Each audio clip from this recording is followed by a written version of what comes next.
By the time the Galactic Council demanded Earth's surrender, the smoke was still rising from the ruins of Callisto Station, and half the bodies drifting above the shattered docking ring were wearing medical white.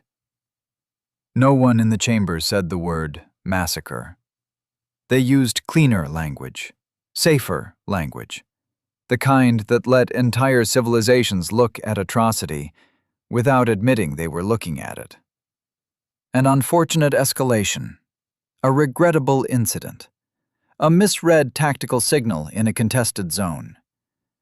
The council speaker, a silver-throated Illyrian whose species had built an empire out of neutrality and tariffs, stood beneath the banners of 200 worlds and informed the Terran delegation that continued resistance would destabilize regional peace. If humanity wished to preserve what remained of its colonies, it must submit all military assets for supervised disarmament, accept imperial occupation of the outer systems, and deliver the captains responsible for provoking the attack. Provoking the attack. That was the phrase that made the entire chamber go quiet. Ambassador Elias Van did not move.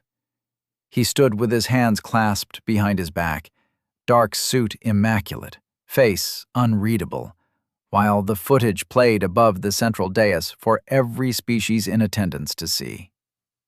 The station had been marked as protected under interstellar law. Its transponders had been live. Its hull had carried the blue lattice of the humanitarian accords in bands 200 meters wide. There had been wounded aboard, refugees, medics, 3 council observers, a school transport evacuated from the Jovian moons. Then the Imperial battleship Radiant Spear had rolled broadside and fired anyway. The video cut out just before the children's compartment vented. Still, the council asked for Earth's surrender. Across the chamber, the Imperial envoy did not even bother to hide his contempt. Lord Verax of the Kol Sarat Empire was tall even for his kind, all bronze scales and polished bone crests, draped in crimson diplomatic silk like fresh blood over armor. He watched the human ambassador with a predator's patience, the expression of someone who believed the hardest part was already over. Humanity, after all, was new. Influential, yes. Resourceful, yes. But new. A species of traders, engineers, shipwrights, legal scholars. A people who talked too much about rights, procedures, lines that should not be crossed. The old powers had been sneering at them for decades. Humans were always filing complaints, always demanding inspections, always insisting that treaties apply equally to strong and weak. They had no throne world beyond Sol, no dynastic houses, no tribute fleets, no planetary vassals. Their military was efficient but small, distributed across escort duty, anti-piracy patrols, and frontier defense. They were respected for discipline and ridiculed for restraint. The galaxy had mistaken restraint for weakness. That mistake was about to become very expensive. Van finally raised his eyes to the speaker. "You have received the black box telemetry from Callisto Station." The speaker shifted, sensing danger and trying to keep the room procedural. "We have reviewed the materials." "You have seen the firing solution?" "Yes." "You have verified the transponder codes?" "Yes." "You have confirmed the presence of civilians under Council protection?" A pause. "We have." "Then let the record show," Van said, and now there was something in his voice that made even Lord Verax go still, "that the Galactic Council has full knowledge of an unlawful attack on protected civilians, and has chosen to answer that attack by demanding the surrender of the victim." There were murmurs then, angry from some delegations, embarrassed from others. The council speaker tried to regain control. Ambassador, this body seeks to prevent broader war. No, Van said. This body seeks to avoid paying the price of cowardice. The chamber erupted. Feathers flared, mandibles snapped. Translation halos flashed red with crosstalk. The speaker struck the sounding staff again and again until a strained silence returned. But the moment had already broken. Everyone could feel it.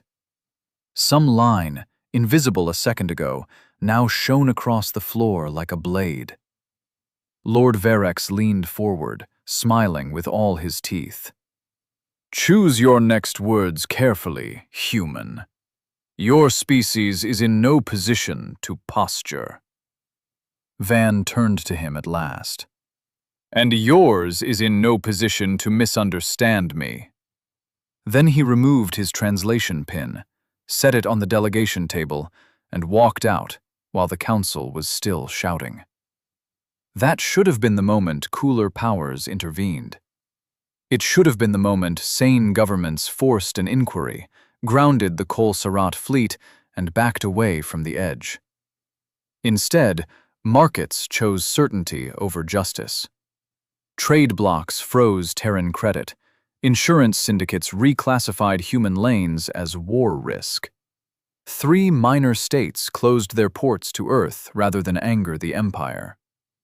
By the end of the cycle, commentators across civilized space were already explaining why humanity had overreached. They said the species was emotional, proud, too attached to law for a lawless galaxy. They said the Kol Sarat had merely reminded the upstart Terrans of reality. Then Earth went silent. Not literally. Its channels remained open, its beacons still pulsed, its diplomats did not issue threats, its admirals did not bang fists or deliver theatrical ultimatums. That was what unsettled the few who knew them well. Humanity did not rage in public. It documented, it measured, it made lists. In the first 24 hours after the council session, every Terran embassy beyond neutral space quietly reduced staff. Merchant convoys altered course without explanation. Civilian traffic cleared designated corridors with mathematical precision. Automated tenders vanished from commercial docks. Data vaults on Mars and Luna shifted to war encryption levels not seen since the border purges. The change was subtle enough that most of the galaxy missed it. The Kol Sarat did not. They mistook it for fear and advanced. Their first fleet crossed the Perseus Transit in parade formation. 72 warships bright with heraldry, accompanied by occupation carriers and colonial administration barges, already prepared to seize human infrastructure in the outer systems. Their intelligence briefings predicted a fractured response. A few desperate skirmishes, perhaps. Negotiation from Earth within 6 days. Formal surrender within 14. Lord Marshal Radek himself transmitted the Empire's terms to every human world in range. Lay down your arms. Deliver your officers. Accept imperial peace. What came back from Earth was one sentence. Message received. Nothing else. The Kol Sarat cheered when they heard it. Several council delegates privately concluded the war was effectively over. Human resistance, they said, had folded faster than expected. On the 5th day, the Imperial Vanguard entered Orpheus Reach and vanished. It was not a poetic disappearance. It was sudden, brutal, and completely recorded. One moment the lead battleships were emerging from the jump corridor in flawless formation. The next, the corridor itself collapsed into hard blue static as every navigational beacon in the system flashed human authentication codes the Empire had sworn were impossible to breach. Gravity wells erupted where empty space should have been. Cargo hulks previously logged as abandoned ore carriers split open along hidden seams and unfolded banks of spinal railguns. The mining platforms around Orpheus, dismissed for years as ugly civilian industry, rotated on buried military pivots and began firing magnetically accelerated slugs the size of commuter trains. The first Imperial line died before it understood it was under attack. The second line tried to fan out and discovered the entire battle space had been mapped for them, months, maybe years in advance. Refueling tenders detonated from internal sabotage. Drone clouds burst from maintenance satellites and peeled sensors off hulls in screaming sheets of sparks. A cruiser attempting emergency translation into phase space found its drive frequencies mirrored and jammed by a network of civilian comm relays that had never, in any registry, been listed as weapons. By the time the flagship, Voice of Dominion, managed to broadcast a distress packet, half the Imperial fleet had been pinned against its own collapsing entry lane. Then, the Terran ships arrived. Not from Earth, not from Mars, not from any naval base known to the Council. They rose out of shadow anchorage behind the moonlets of Orpheus, like something the void itself had decided to assemble. Black hulls, no ornament, no victory paint, no banners. Each vessel carried the same simple white marking near the bow, a vertical line crossed by two shorter bars. Older species would later spend fortunes trying to learn what it meant. The answer, once it finally spread, would terrify them more than the battle. It was a tally mark. The Terrans called it the Ledger Fleet. Their doctrine had been born in the darkest years of human history, when Earth had learned that survival did not belong to the righteous or the strongest, but to the prepared. The first rule of the Ledger was ancient. Every concession offered to preserve peace must be matched by a capability held in reserve if peace fails. The second rule was simpler. Never strike first. Never fail to strike last. The galaxy had seen the first half of that doctrine and built its assumptions around it. At Orpheus Reach, it met the second. Admiral Naomi Keita's opening transmission lasted 9 seconds. Kol Sarat vessels in violation of protected space statutes and responsible for the unlawful destruction of Callisto Station, you are under interdiction by Terran Defense Command. Power down and prepare for boarding. Resistance will be answered proportionally. Proportionally. It was such a human word, so measured, so civilized. Then they cut an Imperial dreadnought in half. The battle lasted 43 minutes. When it ended, 21 Kol Sarat warships were wreckage, 16 were crippled, 11 had surrendered, and the rest were running blind into deep space with Terran pursuit groups on their sterns. Human casualties were light. Terran boarding teams recovered prisoners, secured data cores, and transmitted the full battle archive to every major government in the known galaxy before the wreckage had even stopped burning. The Empire's response was outrage. The Council's response was panic. The public response was disbelief. No one had known humanity could do that.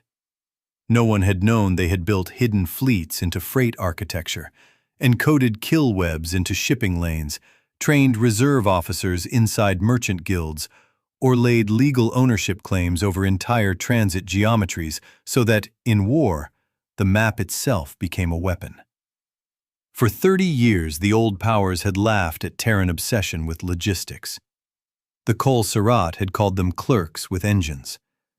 It turned out the clerks had been preparing battlefields inside invoices, customs routes, maintenance schedules, and dockyard redundancies.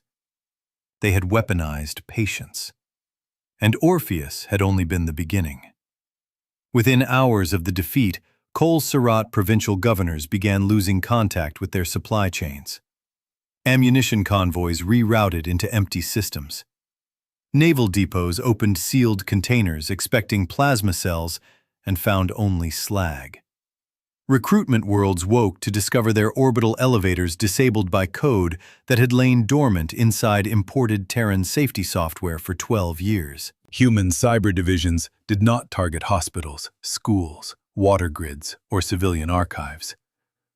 They did something worse. They left civilian life untouched and removed only the Empire's ability to wage war. Precision became terror. Every governor, every admiral, every noble house understood the implication at the same moment. Humanity had been inside their infrastructure forever, and until now, it had chosen not to turn the key. The Council called for emergency mediation. Earth declined. The Council threatened sanctions. Earth ignored them. The Council appealed to interstellar law. That was the only message to which Earth responded. The reply came from the Secretary General of the United Terran Assembly, broadcast not from a polished chamber, but from a dim operations room somewhere beneath the lunar crust. She stood before a wall of names scrolling in white against black. The dead of Callisto Station. Human names, alien names, children, medics, observers, dock workers. 2 janitors from a species so minor most viewers had never heard of it. Her voice was calm enough to frighten people. Humanity accepts interstellar law in full. We therefore remind the Council that no sovereign power may claim immunity while engaged in unlawful expansion, deliberate attacks on protected civilians, or coercive occupation under fraudulent pretext. We will not answer atrocity with atrocity. We will answer it with enforcement. Surrender of Terran space is not under discussion. Surrender of those responsible is. That broadcast changed everything. Species that had mocked humans for legalism suddenly realized Terran law was not naivete. It was architecture, framework, constraint. A chamber built around something much older and more dangerous. Humans valued rules because, without rules, they knew exactly what they were capable of becoming. Their law was not a shield against their violence. It was the lock on it. The Empire, meanwhile, chose escalation. Pride has killed more civilizations than plague. Enraged by Orpheus and unwilling to appear weak before subject worlds, Emperor Kale issued a decree of exemplary force. If Earth would not submit, Earth would be broken. A second armada was assembled from the throneward reserves, this one far larger than the first and commanded by veterans of 6 annexation wars. Behind it came siege carriers, planetary reduction craft, and the ancient Sunlance arrays, forbidden by half the treaties in the galaxy. Even some allies recoiled at that. The Sunlances were not tactical weapons. They were warnings made physical. Star-fed beams capable of stripping atmosphere from a continent in minutes. The Kol Sarat meant to point them at Earth. That was when doubt turned to fear.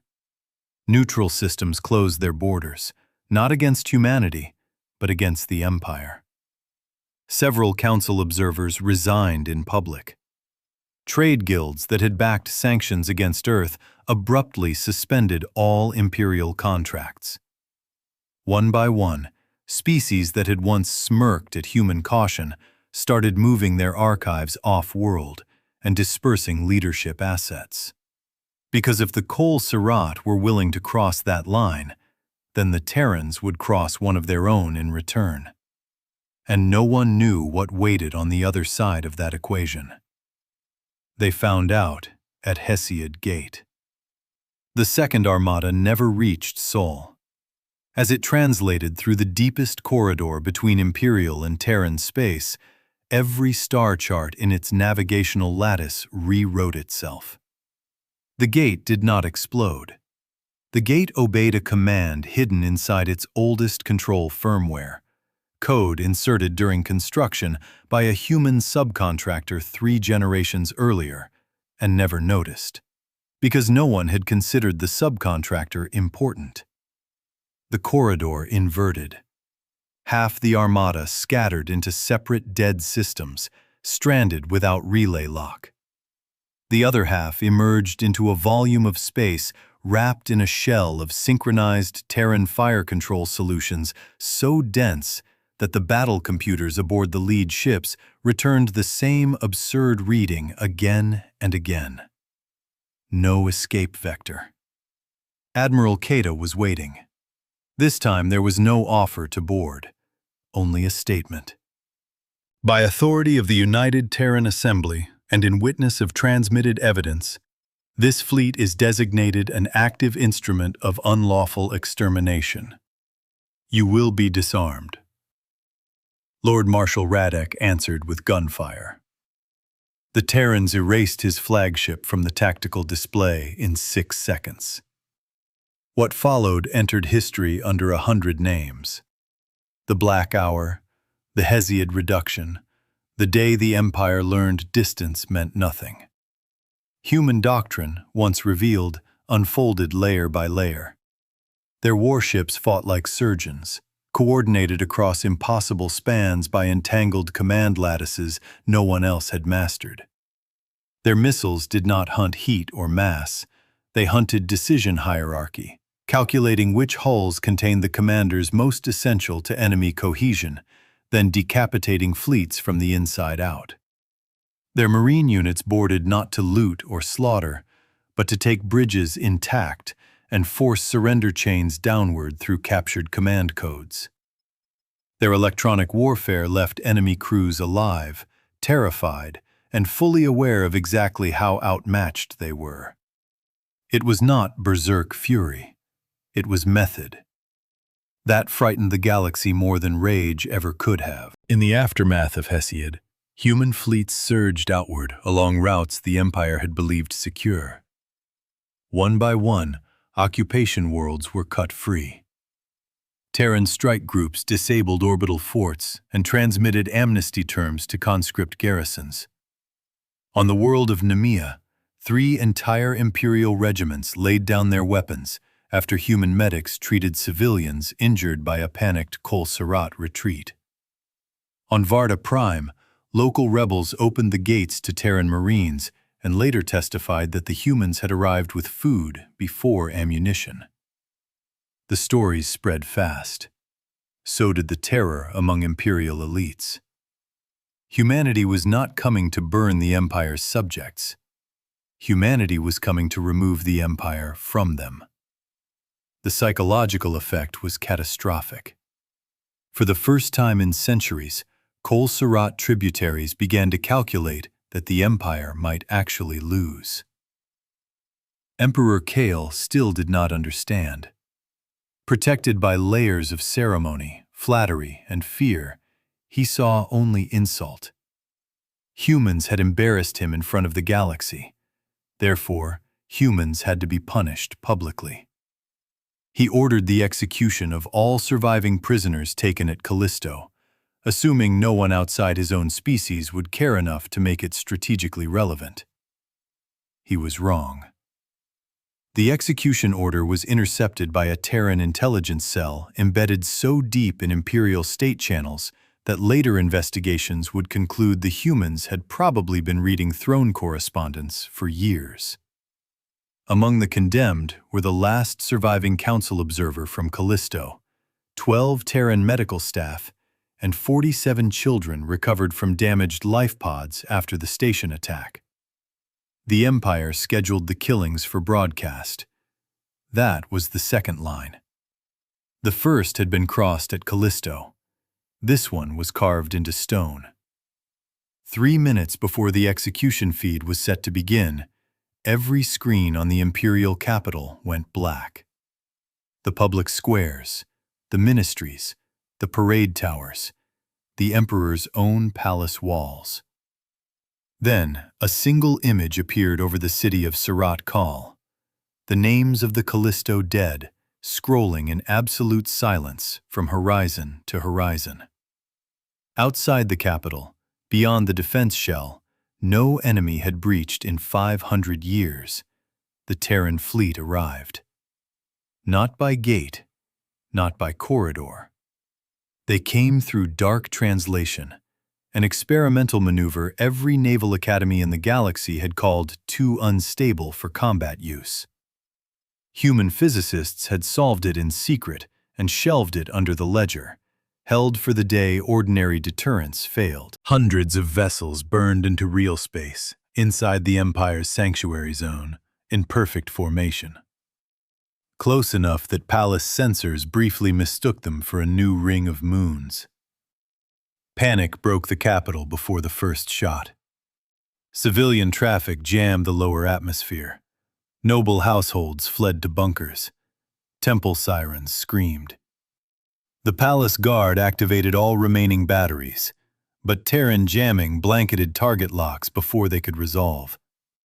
Human strike teams hit the execution complex, the communications ministry, the strategic archive, and the command nest beneath the throne district in the same 13-second window. The children from Callisto were recovered alive. The council observer, too. So were the medics. Terran casualties were severe. They continued anyway. Then, Admiral Keita opened a channel directly to Emperor Kale.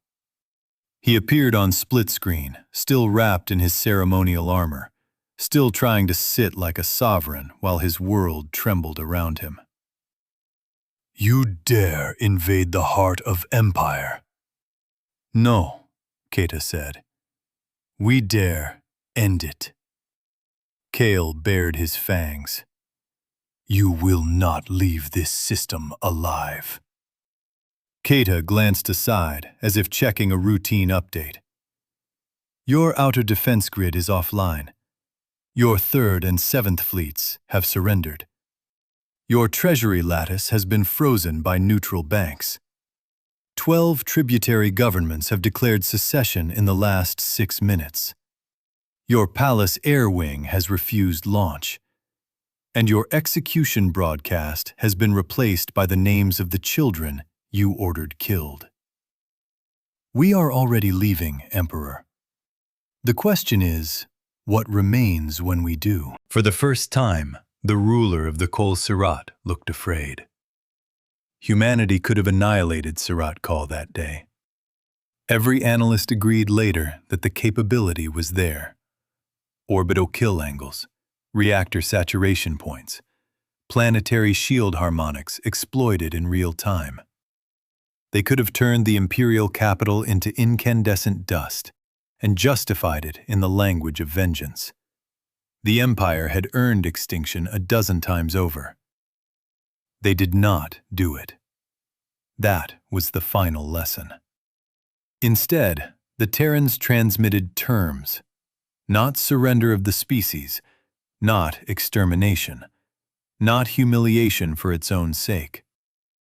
The Emperor, the martial caste, and all officers involved in the Callisto attack and subsequent unlawful executions would be delivered for trial under interstellar law. Occupied worlds would be released. Reparations would be levied, not in tribute, but in reconstruction tonnage, hospital shipyards, and fuel reserves for systems the Empire had stripped. Every subject species would be granted monitored plebiscites on continued association. Imperial military production beyond local defense would cease for 50 years. Compliance would spare Surat Kal.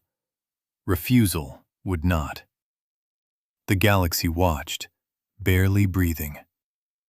For a long moment, Kale said nothing. Then the oldest power in that region of space, the Empire that had expected Earth to kneel in 14 days, asked for time to consider. Keita's answer was immediate. "You had time before you fired on children." The palace doors opened 2 hours later. By the end of the week, the Kol Sarat Empire had effectively ceased to exist as the galaxy had known it. Some worlds stayed aligned under new civil governments. Others left forever. War tribunals began. The Council, disgraced and desperate to reclaim legitimacy, ratified emergency reforms that human diplomats had proposed for years and been mocked for every time. Protected zone enforcement, independent war crime review, automatic sanctions for attacks on medical and refugee craft, limits on hegemonic coercion through so-called peacekeeping ultimatums. The same powers that once laughed at Terran procedure now cited Terran precedent as the only thing standing between civilization and predation. Ambassador Elias Van returned to the council chamber months later for the vote. Many delegations rose when he entered, some out of respect, some out of guilt. Some because they still remembered the feeling in the room when humanity stopped asking and started acting. The speaker, no longer silver-throated, no longer smug, formally acknowledged the unlawful failure at Callisto and the Council's cowardice in its aftermath. He also asked, for the record, how long Earth had possessed the capabilities it revealed during the war. Van considered the question. Long enough, he said. That was all. Historians would debate the conflict for centuries. They would analyze fleet tonnage, code warfare, reserve doctrine, dark translation theory, alliance failures, imperial arrogance, and the legal architecture of retaliation. They would write volumes about the Ledger fleet and build careers trying to define the moment the balance of galactic power truly shifted. But among ordinary beings on ordinary worlds, the truth settled into something simpler and far more enduring. Humans were not dangerous because they loved war. Humans were dangerous because they did not. They built rules because they understood chaos. They negotiated because they understood consequences. They offered peace again and again, not because they lacked the stomach for violence, but because they knew exactly what violence cost, once unleashed by a species too disciplined to lose itself in it. The old empires had mistaken mercy for fragility, patience for hesitation, legality for dependency, grief for weakness. Then they learned what happened when the species that had spent centuries mastering itself decided that the line was real. At the memorial above the rebuilt docks of Callisto Station, the names of the dead were etched in Terran steel beside the names of every world that had finally voted to recognize the attack for what it was. No statues of admirals stood there, no captured banners, no triumphal slogans. Only a single inscription in every major language of the Council, adopted later as the opening clause of the revised Interstellar War Accords. Protected means protected. The galaxy never forgot who had written it, and it never again mistook a human offer of peace for an inability to make war. Because after Callisto, after Orpheus, after Hesiod, after Sarat Kal, every ruler in every chamber from the core to the rim understood one cold fact.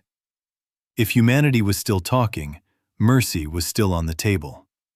If the talking stopped, the counting had begun.